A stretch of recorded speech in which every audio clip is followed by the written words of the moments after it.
Well, in terms of what I wanted to say with the film, I think I really wanted to explore the unsettling link between female empowerment and male fragility, and how that's still very much a thing. And I would say now more than ever, it's because of the times that we're in.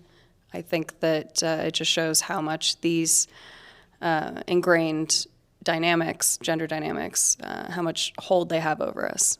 In a world where rules are changing faster than people can adapt or keep up.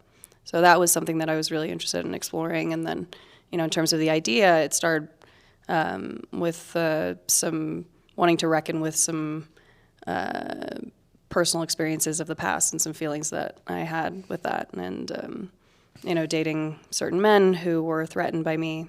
The way I had to kind of deal with it to keep the relationship at the time was minimize myself. There was a lot of pain and a lot of shame in that. And so I wanted to write something that just digs into those unresolved feelings that I had. On that note, I was on the dating apps years ago, and I put like director, filmmaker, and I get some swipes, whatever. And then I put as a joke one time bartender. They came piling in. Wow. It was crazy. Yeah. Wow. As soon as I read the script, I saw such a dynamic female character that I just really wanted to get my teeth into. I've could relate to a lot of aspects of what Emily is going through, sadly. And, I knew a lot of women that have been through similar experiences. Obviously not quite as heightened. But yeah, I just knew it was kind of a character that a lot of women would see themselves in some ways. So yeah, I was immediately kind of obsessed with the idea of bringing Emily to life, and then meeting Chloe and, bonding over our personal experiences and just what we wanted the character we wanted to bring to life. I was all in. Even just being, Emily's in a very male-dominated workplace, and I myself have been, in male-dominated places, and there were just so many things that I could relate to. So, it was a beautiful challenge in a lot of ways.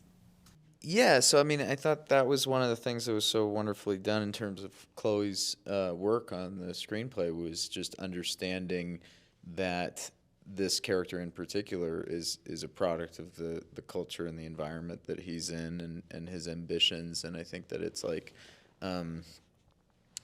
what we do to get ahead, like we internalize the values that might not be our own necessarily because we want to succeed in that world. And it seems that if we have share those values and kind of are part of that culture, then we'll get ahead. And sometimes that means going against or losing some version of authentic self, whatever that means.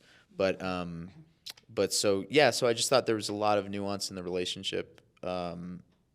Obviously this relationship, but also the relationship for both of them and the culture of the company that I also see in our world, So yeah, I hate when I do that. I do it all the time. The end of the answer, I go, so yeah. I do that Only too. been doing that for 15 years. Never getting over that. Yeah, I do it all the time. So I'm done now. Yeah.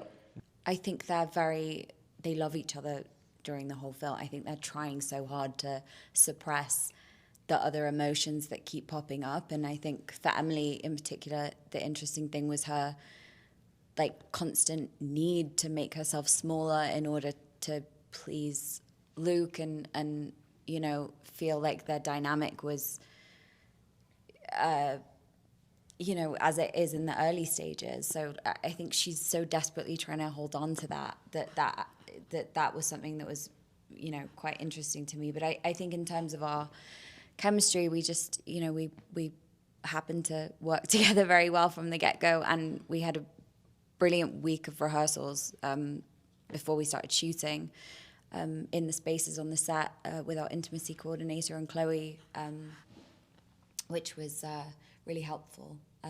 just to build a trust. And yeah, so that was helpful. Now I'm doing it. So yeah. So yeah. So yeah. No, and that rehearsal and it's rare, sadly, that you get a rehearsal period, and there's so much that happens in that time, especially for a film that's about two people who've been together for a long time, to be able to improvise some of their backstory and also develop this kind of a trust between us, and so that it was a very, very, very different. And we did it on the actual space in the apartment and in the office, and so by the time that the crew arrives and you're filming the movie, it was like we'd built this thing that people are coming and arriving to film, instead of what it typically is, unfortunately, is actors sort of coming out from their various trailers and meeting in front of a huge congregation of people to now somehow muster, by force of will, some sense of a relationship or chemistry, and kind of people working in this siloed way. It's like more of an ensemble feeling, even though it's a very small one. But I just really appreciated that Chloe kind of facilitated that, and we were able to do that, because I think it makes a huge difference on a lot of levels. I'd like to leave the audience with certain questions and hopefully starts a conversation, a debate, and a fight. But I think it's how can we dismantle this link, between female empowerment and male fragility? How can women learn to embrace their success without fearing that it's going to hurt them in some way? And how can we demystify the role that men are raised into thinking they're supposed to fill?